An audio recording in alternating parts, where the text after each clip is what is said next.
পর্যন্ত এই দায়িত্বে থাকবেন ওয়ালশ। বিষয়টি নিশ্চিত করেছে বাংলাদেশ ক্রিকেট বোর্ড বিসিবি। এদিকে সাবেক অধিনায়ক খালেদ মাহমুদ জানিয়েছেন, অদূর ভবিষ্যতে এই কিংবদন্তি পেসারের অভিজ্ঞতা আর দীক্ষা থেকে সুফল পাবে বাংলাদেশের পেসাররা। গেল কয়েকদিন ধরেই ক্রিকেট পাড়ায় শোনা যাচ্ছিল ওয়েস্ট ইন্ডিজের কিংবদন্তি ক্রিকেটার কোর্টনি ওয়ালশ হচ্ছেন বাংলাদেশের পেস বোলিং কোচ। অবশেষে বিসিবির তরফ থেকে নিশ্চিত করা হলো তার নাম। 53 বছর বয়সী এই ক্যারিবীয় হচ্ছেন মাশরাফি মুস্তাফিজদের নতুন গুরু। দেশি বিদেশি অনেক সংবাদ মাধ্যমও ফলাও করে প্রচার করেছে খবরটি। 2019 সালে ইংল্যান্ডে অনুষ্ঠিতব্য আইসিসি ক্রিকেট বিশ্বকাপ পর্যন্ত টিম বাংলাদেশের দায়িত্বে থাকবেন ওয়ালশ। নতুন দায়িত্ব গ্রহণের আগে বেশ রোমাঞ্চিত কোর্টনি। বাংলাদেশের ক্রিকেটের সাথে যুক্ত হতে পেরে আমি রোমাঞ্চিত। দূর থেকে কয়েক বছর বাংলাদেশের ক্রিকেটারদের খেলা দেখে মনে হয়েছে তারা বেশ প্রতিভাবান। চান্ডিকা হাথুরু সিংহে তার দায়িত্ব দারুণভাবে পালন করছেন। আশা করি আমিও সফলতা পাবো।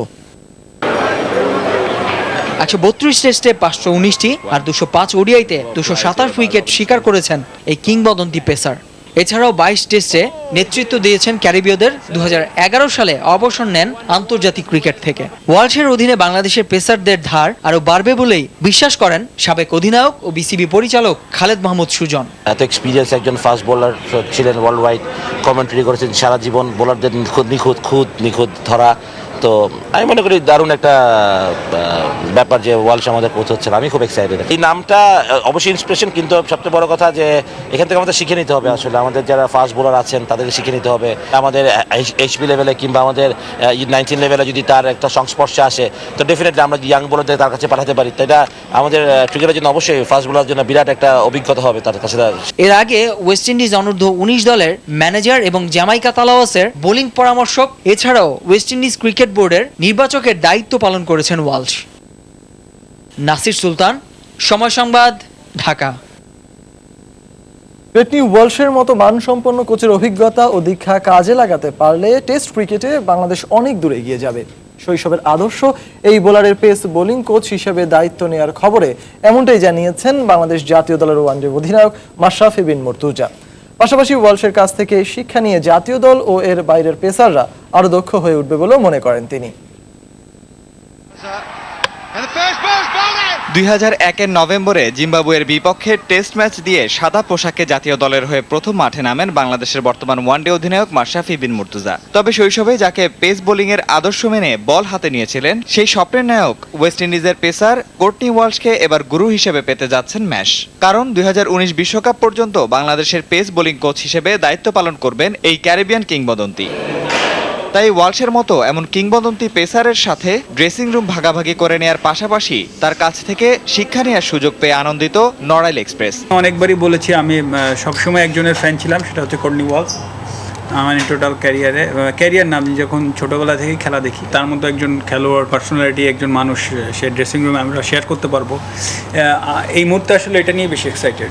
এদিকে দীর্ঘ সময়ের জন্য তার মতো এমন হাই প্রোফাইল প্রশিক্ষক বোলিং কোচ হিসেবে দায়িত্ব নেয় জাতীয় দলের পাশাপাশি দেশের অন্যান্য পেসারদের দক্ষতা বাড়বে বলে বিশ্বাস মাশরাফির। যারা ওয়ার্ল্ডের গ্রেটেস্ট বোলার তাদের ভিতর অবভিয়াসলি ওয়ালশ একজন, এবং আমার কাছে মনে হয় যে তারা অনেক প্যাশনেট ছিল পেস বোলার হিসাবে, এতদিন ফিট থেকে খেলা।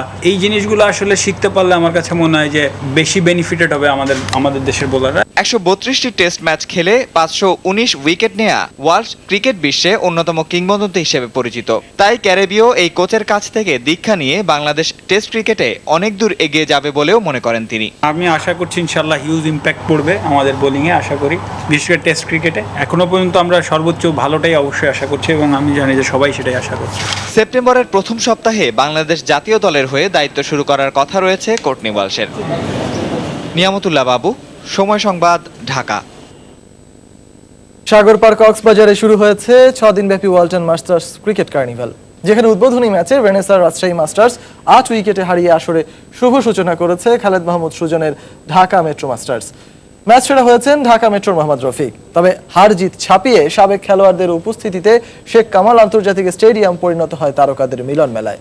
কক্সবাজার থেকে বিস্তারিত জানাচ্ছেন পার্থ প্রতিম বিশ্বাস। বৃষ্টির কারণে সকাল থেকে খেলা হবে কিনা তা নিয়ে ছিল সংশয়। নির্ধারিত সময়ের আড়াই ঘন্টা পরে বিকেল 4:30টায় শুরু হয় ম্যাচ। টসে জিতে খালেদ মাসুদ পাইলটের দলকে ব্যাটিংয়ে আমন্ত্রণ জানান খালেদ মাহমুদ সুজন। অনেকটা দেখে শুনে খেলতে থাকেন রফিকুল ও হান্নান। দলের পক্ষে সর্বোচ্চ 19 রান সংগ্রহ করে হান্নান সরকার। নির্ধারিত 8 ওভার শেষে 5 উইকেট হারিয়ে দলীয় স্কোরবোর্ডে রান উঠে 50। জবাবে ব্যাটিংয়ে নেমে উড়ন্ত সূচনা করে ঢাকা মেট্রো। অনেকটা মারমুখী ভঙ্গিতে ব্যাট করে রানের চাকা সচল রাখেন ব্যাটসম্যানরা।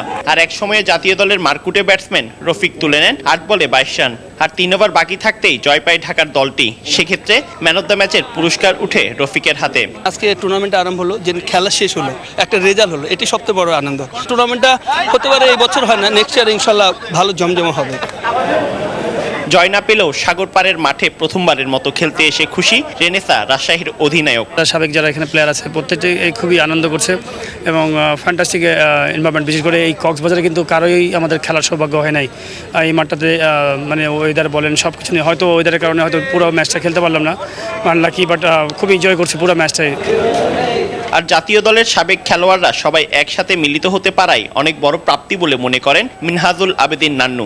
খেলতে না পারার তো অবশ্যই কষ্ট করে, এত কষ্ট করে সবাই এসেছে এখানে, তারপরে আমি মনে করি যে এখানে এসে সবার সাথে দেখা হয়েছে, এটি সবচেয়ে বড় অ্যাচিভমেন্ট। বৃষ্টির কারণে ঢাকা ডিভিশন ও ইস্পাহানি চট্টগ্রামের ম্যাচটি প্রথম দিন অনুষ্ঠিত না হলেও দ্বিতীয় দিন ম্যাচটি অনুষ্ঠিত হবে।